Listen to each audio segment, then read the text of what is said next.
Hemos visto filter con un solo parámetro, pero la asignatura completa de la función filter es esta de aquí.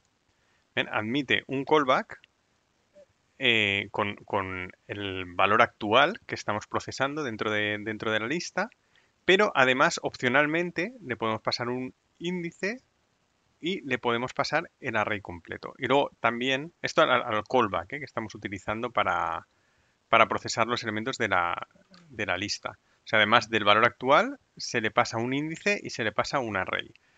Y luego a la función filter además le podemos pasar un dis para que actúe sobre otro objeto, pero esto no lo vamos a usar y además no lo recomiendo. Entonces, ¿para qué sirve que tengamos, además del valor actual a la hora de filtrarlo, que tengamos el índice y que tengamos el array completo? Pues a ver, podríamos hacer, por ejemplo, imaginad que lo que queremos son los elementos del array que sean mayores que el índice donde están. Entonces podríamos hacer aquí data.filter y aquí a la hora de poner el callback vamos a utilizar dos parámetros. Vamos a utilizar el elemento y vamos a utilizar el índice. El índice es el índice actual donde está el elemento. Esto es como si estuviésemos haciendo un bucle. Índice va a valer 0, 1, 2, etcétera. Entonces, ¿cuándo se cumplirá que el elemento sea mayor que el índice? Pues nada, tan sencillo como el elemento mayor que índice. Entonces, si yo ahora ejecuto esto,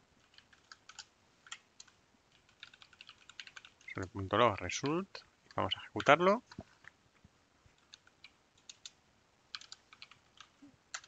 ¿ven? Nos sale el array vacío. ¿Veis? Que esto también quería que lo vierais, que si no cumple nada, lo que nos va a devolver es un array vacío.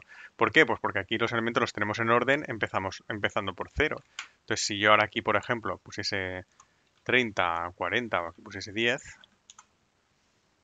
ahora sí que voy a tener elementos mayores que el índice donde están.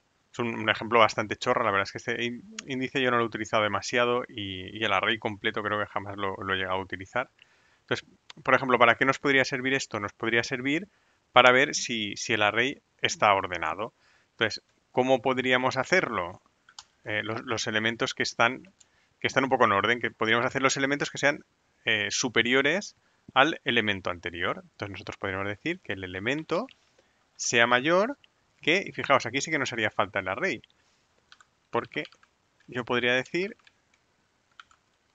que el elemento sea mayor que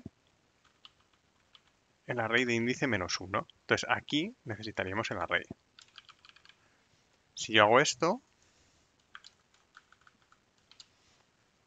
¿vale? Y filtro, me va a devolver 10, 30, 40. A ver, vamos a quitar lo de aquí y vamos a hacer para que me dé otros resultados. Por ejemplo, aquí vamos a poner un 1.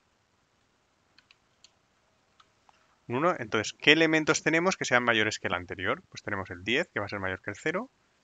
El 0 no va a ser mayor que el anterior porque no tenemos anterior, ya podríamos modificar esta función para que lo tuviese en cuenta. El 2 no va a ser, el 3 sí, el 1 no va a ser y el 5 sí. Entonces esto nos debería devolver 10, 3, 5.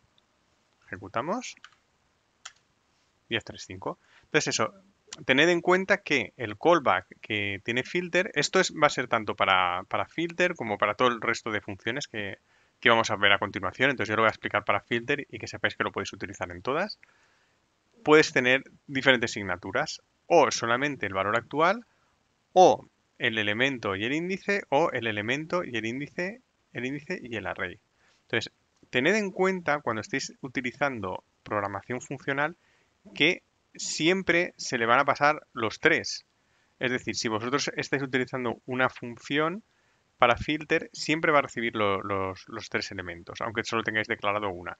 Esto no suele tener importancia, pero si utilizáis funciones de librería, como por ejemplo utilizáis boolean, boolean puede dar problemas, porque en boolean te va a pasar el elemento, te va a pasar, perdona, el number, te va a pasar el elemento, te va a pasar índice, y el índice, cuando utilizas number, lo que le estás diciendo es la base. Entonces, si veis que os hace cosas raras la función que estáis utilizando, tanto en filter como en map, tened en cuenta todo esto, que puede ser porque está recibiendo más parámetros de los que vosotros os esperáis.